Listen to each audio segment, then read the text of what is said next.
two numbers, 0 and 1. Do we truly understand what they are? What is 0? What is 1? To go further, what is a number? We may think we understand what numbers are, but in reality, we don't. We say there is 1 apple, then 2, then 3. In total, 3 apples. So, what exactly is this 3? These are 3 apples, but they are not the 3 itself. Even if we replace apples with oranges, 3 is still 3. Does something called 3 exist, independently of things like apples? Let us consider different perspectives. The number 2 can be expressed as 1 plus 1. This can be interpreted as breaking 2 down into the more fundamental number 1. Another example of this kind of breakdown is pi, which is expressed as an infinite decimal, 3.141592, and so on.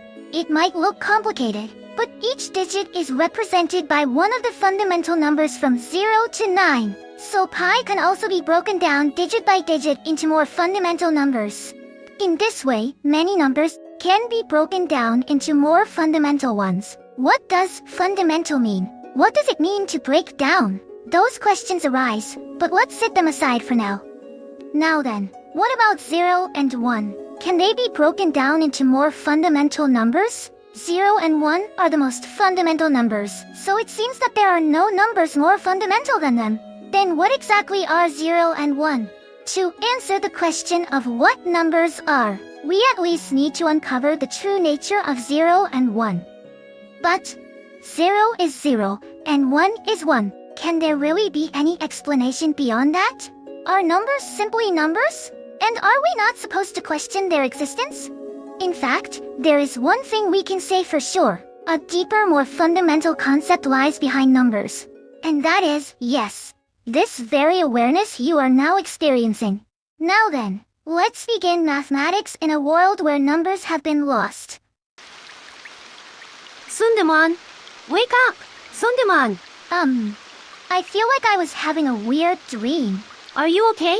Wasn't there something you wanted to ask me? Oh right, that's true. I've got a question about differentiation today.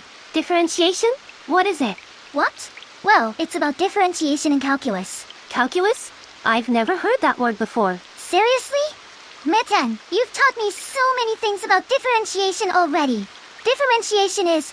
Wait, what was it again? Whoa, what's happening? At that moment, I felt all mathematical concepts starting to vanish.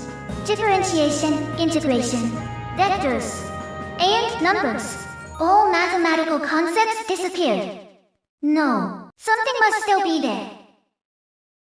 I feel like I was talking to someone just now. Who was it? I can't remember. And now there's nothing here. In this empty world, the only thing I'm sure of is that there is nothing. Let's represent this nothingness as 0. This is all I can do for the moment, but I feel like everything will begin from here. For now, let's think of this as a collection of things, a set. 0 is a set that contains no elements.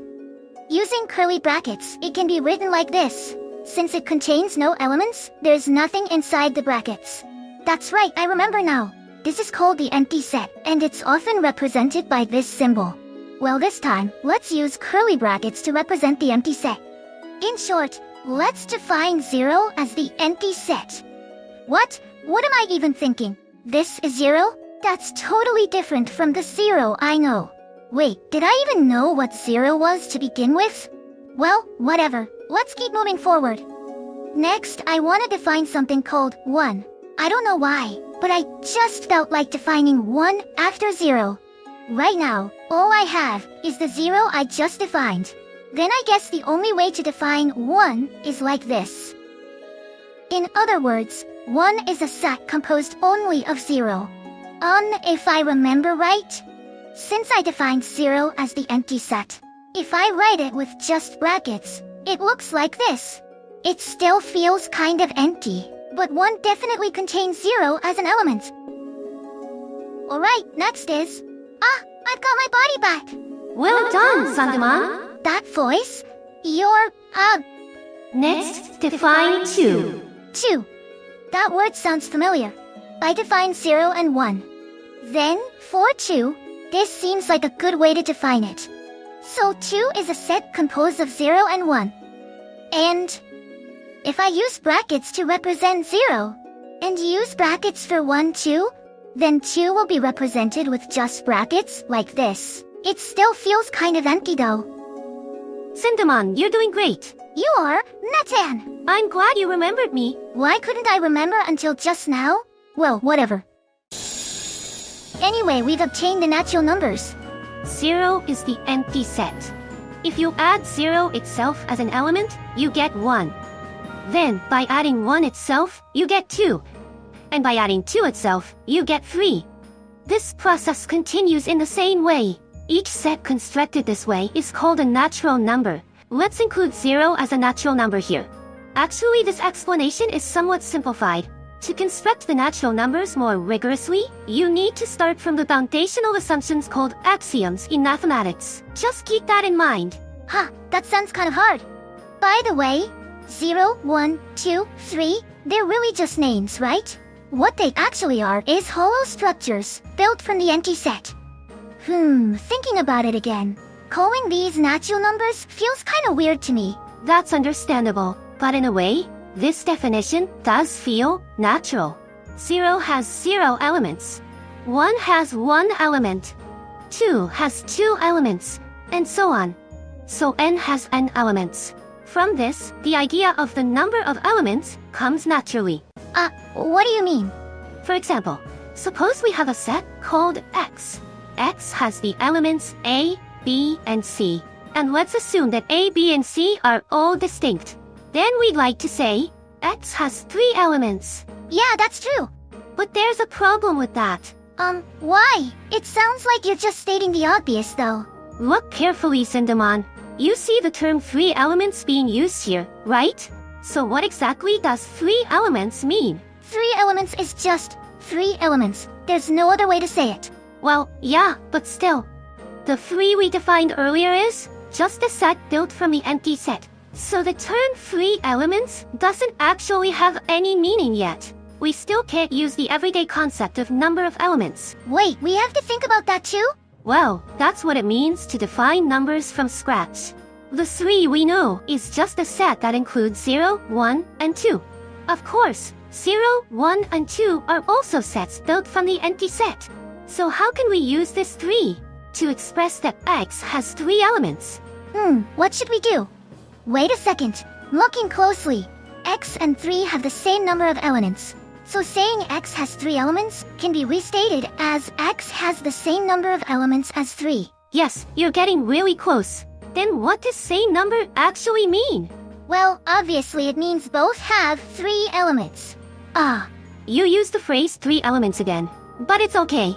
Just rephrase same number as a 1-to-1 correspondence between elements. Actually, even though 1-to-1 includes the number 1, you can think of it as a matching without duplicates or omissions to avoid using 1. Oh, I get it now. So this is what it really means to say X has 3 elements. Of course, the same applies to natural numbers other than 3. And just like that, we've acquired the concept of the number of elements. Wow, so that's how you think about it? Creating numbers is really hard. By the way, since the empty set has no elements, does that mean we can't even consider a correspondence involving it? Good observation. You're right. With the empty set, you can't define any correspondence between elements. But for convenience, let's assume the empty set has an empty correspondence with itself. Since we've defined 0 as the empty set, we can now say the empty set has 0 elements. Well, it might be clearer to say the number of elements is 0. Oh, that's pretty interesting. Also, natural numbers have another structure, order. Wait, do we also have to define the order from scratch? Exactly. Saying 2 is less than 5 seems obvious. But here, 2 and 5 are just sets. So the meaning of that inequality hasn't been defined yet. So we need to define the order, using relationships between sets. That's right. Hey, have you noticed something? Not really. Oh, wait. 2 is actually an element of the set for 5. If we use set notation, we can write it like this. Well, I guess that's not really related. That's actually an important point. Since 5 is the set containing all numbers before it, being less than 5 means being contained in 5. So when we say 2 is less than 5, we're really saying 2 is an element of 5.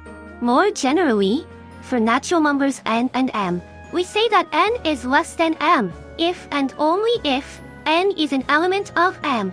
So we can define n is less than m as n is an element of m. We've now acquired the concept of order for natural numbers. And that's how we constructed natural numbers from nothing.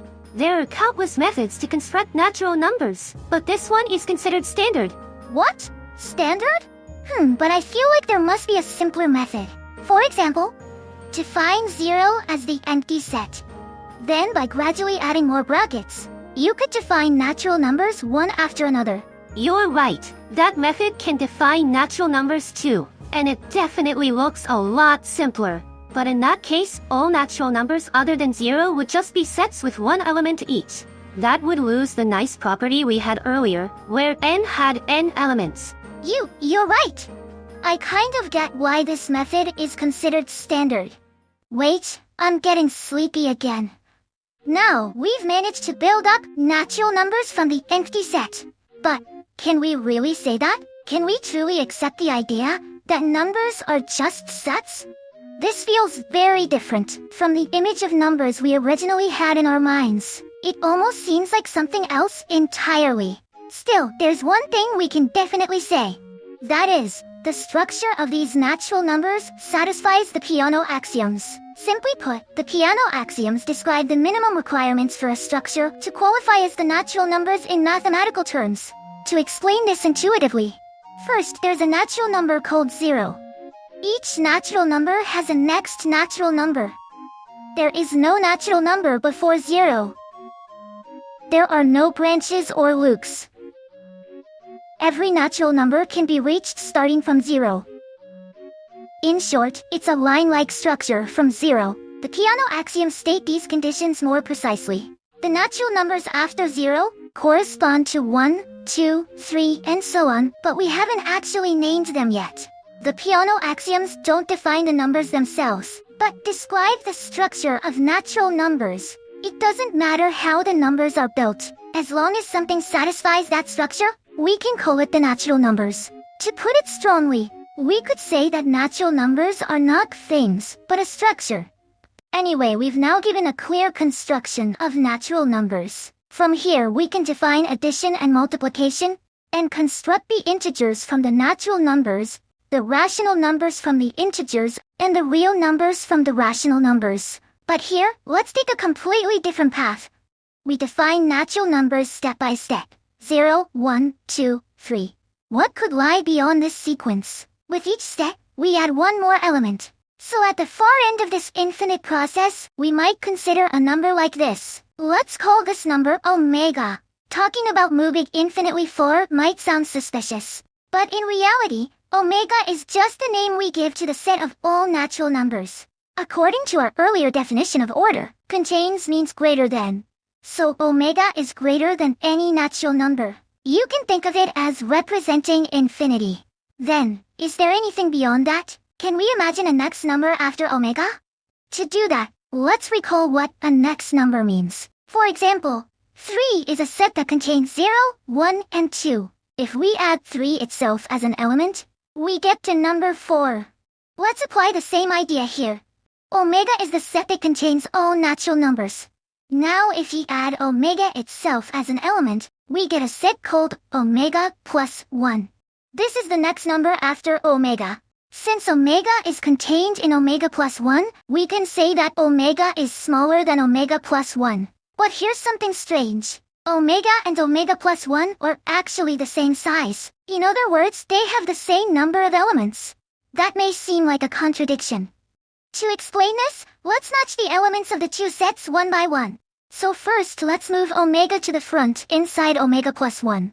At first, omega plus 1 looks like it has more elements. But if we notch each element one by one, that one extra element just gets absorbed into the endless structure of infinity. So omega and omega plus 1 have the same number of elements. To be exact, we say their cardinality is the same. Even though it's the next number in order, they're equal in size. Strange things happen in the world of infinity. Now then, what lies beyond that? The number after infinity? We could describe this more precisely using the idea of ordinal numbers in set theory. But for now, let's take a look at the endless world beyond. Just like we thought about the next number after omega, we can also think about the one after that. And then the next one after that? If we keep repeating this, not in any finite number of steps of course, we're led to a number called omega plus omega. We write this as omega times 2. We can again think about the next number. And then the next. Following this path endlessly, we're led to the number omega times 2 plus omega. We write this as omega times 3. If we keep going like this, we get omega times 4. Then omega times 5. And eventually, a number called omega times omega. We write this as omega squared. And of course it goes on. Omega cubed. Omega to the 4th. And far beyond that. Eventually we reach the number omega to the power of omega. We've come unimaginably far, but we can't stop here. Beyond this, infinity continues forever and ever.